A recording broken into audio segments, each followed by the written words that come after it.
Hello my dear children, how are you doing? I'm very sure you all must be enjoying your weekend with your parents, right? So now we are going to meet on Marvellous Monday with, a special celebration that is on Hindi Divas. Yes, 14th of September is celebrated as Hindi Divas throughout the world. And we are also going to celebrate this big day with a lot of activities based on Hindi Divas. But as you all know, we are going to begin our day with a good morning song first. Then we are going to say our prayers. After the prayer, we are going to do yoga and some simple commands. And then we'll enjoy the activities on Hindi Divas.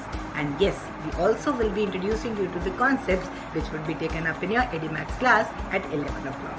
So on Monday, we are going to introduce our foundation children to the birds. My Shem Prep junior children will be doing the Swar Oo, and Shem Prep senior children are going to do Vyanjan Ang Khali.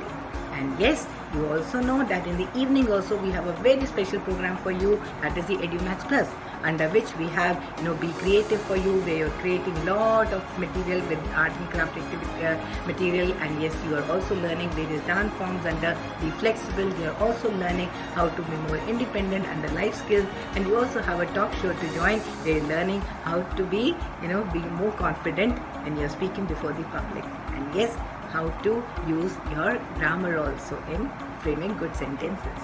So that's all for now. Bye bye. Take care. Love you all. Bye.